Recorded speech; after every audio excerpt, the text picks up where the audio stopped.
kubera dukura tuvuga tuje kwishura turonke diplome hama hari umuntu azuza akaca duha akazi. Rero ico ni ikintu twabonye kuwa mbere yuko ufise abana batoya ukwiye gukura ubigisha ikintu wowe uzi gukora kikazobatunga n'igihe batazoba bafise akazi, canke n'igihe bazoba bafise akazi bakagakora hama nico kintu bakagikora, canke akazi gahagaze kuko akazi hari igihe baguha kontra ukabandanya ubaho ntuje gusega canke ngo uje kurenganya abantu. Yesu ashimwe. Nivyo twize kuwa mbere mu majambo makeya ngarutse ku byo dushaka guhuza n'ivyo no muntu. Ariko no munsi nashaka ngo tumenye iciyongera kw'ivyo bintu. Amen. Ijya mirongo ni mwaza kuyisoma muraja kubona yuko ivuga ku bintu vyo gukora, kugira umwete hamwe no kugira ibintu bitunga umuryango wawe bishobora no gufasha n'abandi. Mu majambo make nivyo uza kubona. Rero igituma twebwe nk'abantu bakishijwe dushinga amaradiyo, igituma tugira imirima yo kurima kugira ngo turonke ibintu bidutunga, cyangwa igituma twiga tukagira ama service atandukanye dutanga nkuko babibabwiye ivyo nkora. Ivyo nkora byansabye kwiga, si nko kurima canke ukora ibintu vyo muri media. Byansabye ko nja ku ishure nkiga hama ivyo bintu nkabitahura mugabo nkaza kubikoresha. Naje amahera nca yose sinca nja kuyajya ndayakoresha mu bikorwa vy'Imana. Haleluya. Amen. Ijambo ry'Imana riraguha kurema mu mutima canke rirahindura ivyiyumviro bibufise, ariko umushaha wawe n'umubiri wawe utungwa n'ibindi. Nico bituma umuntu ashobora gukizwa avuga Imana akicwa n'inzara. Imana nizo cikora igitangaza ngo igutunge nka Eliya bimwe vy'igikona. Uriga kugira ngo uzogira atelier yo kubaza nziza, ntiwiga kugira ngo ntuzobe umubaje. Kuko nawe wiga gute urakeneye intebe wicarako, kandi harakeneye umuntu ayikora kugira ngo wowe uyugure nimba utayikora. Amen. Muriko murantaho. Rero ikibazo aho kiri aho twebwe byatunaniriye mu ishengero. Amen. Ico nico kintu nashaka kubabwira. Yesu avuga ngo mwiteho ubwami bw'Imana no kugoroka. Ikintu yavuze murondere gutahura ingene umugambi w'Imana ku isi umeze. Nico ariko arabwira abantu. Ariko abantu kubera Bibiliya kenshi abantu bagiye bayigisha kutariko, nico bituma twagendeye igihe kinini mu bintu bitari. Muriko murabitahura. Naya nababwira ngo nimba ufise parcelle ishobora kuba irimo ubutare atavyuzi, ishobora kuba irimo ikintu kinyegeje atacuzi. Rero twebwe turiko turavuga bino bintu abantu bamwe nk'ubu butumwa ntibabwemera, bacavuga ngo ivyo bintu ngo mwarazimiye ngo nivyo mwisi. Ariko nabo usanga ari ahantu baca ku ruhande bakarenganya umuntu kugira ngo baronke amahera.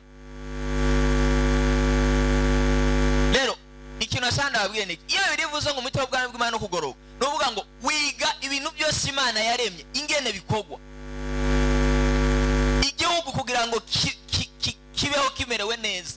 Haba hariho abantu bigisha, haba hariho abantu barima, haba hariho abantu bakigwanira igihe haje abansi, haba hariho abantu bavura, haba hariho abantu bubaka amazu, haba hariho abantu bubaka ibiraro, haba hariho abantu bagira isuku, haba hariho abantu bagira decor. Ivyo bintu byose ni kubuzima bwo kwisi bumeze. Ubwo ni kubwami bw'Imana bumeze. Rero ivyo bintu bimaze kubitahura ugacahaguruka ugakora kimwe mw'ivyo, niho Yesu avuga ngo ibikenewe acagenda bikongera. Haleluya.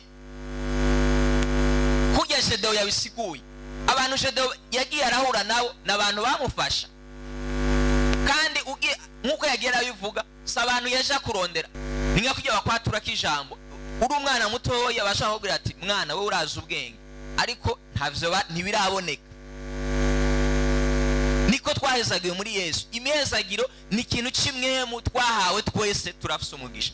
Rero ni gute ikintu kiva mu mwemu kigahindukamo ikintu kiboneka gihindura ubuzima. Rero ushobora kuba nk'ubu nkajeho ivyo nize natawe yuko no bigira mu entreprise ama nkakorana n'abantu, je nivyo nkora. Ushobora kuba nawe utize ibintu birebire ushobora kuja gukoresha, ariko hari nk'ikintu uzi nk'ico ca desire, ikintu umva mu mutima wawe kibiragira. Ushobora ukunda koga, ubwo dushobora gufata risk yo koga mu rusizi, ibyo bintu Imana atakintu yabiguhaye. ntaje umbwiye ibintu byo koga narusizije ntayo nojamo no guca ku kiraro c'ibiti nabimenyeye ntevye ibintu abantu bagwanira bakubwira ati hajya wowe ukora ikico camwe hari igihe aba ari Imana iri kirakuganiriza ikintu kimaze kubwirwa n'abantu babiri cyangwa batatu ico kintu uzocumviriza. Amen. Hari igihe tutabona ikintu twebwe dushoboye kikabonwa n'uwundi. Muze murumviriza ibintu abantu bababwira.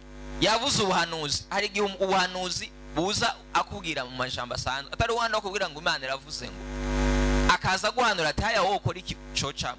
Icya gatatu rero nico nashaka ngo mwumve neza. Muraba ahantu mubaye, muraba ibibazo bihari, hama muzane inyishu yabyo. Ivyo ni bisaba ibintu vy'impwemu. Ngaha mu rushengero urashaka wavuga uti jewe ndarabi decor ihari ngomba ngira ikintu nongeyeko, ukagira kabijya ukabitangura ari initiative yawe. Abantu bose bazosanga bazovuga ati iyi decor ninde yayigize, bati ni naka. Ati okay uzoze ungire decor mu rubanza. Mu Rwanda hari umuntu yatanguye kugira decor ya papier de toilette mu ishengero, muravyumva? Hama yari afise yumvise yo gukora ico kintu avuga jereka ngire decor nico kintu numva nkunda. Pastor aramureka agira decor papier de toilette mu rushengero yari eglise nk'inyene abantu bakaza. Uno munsi niwe umuntu adekora mu gihugu ahembwa na leta, inama z'igihugu niwe barondera asama yari menshi.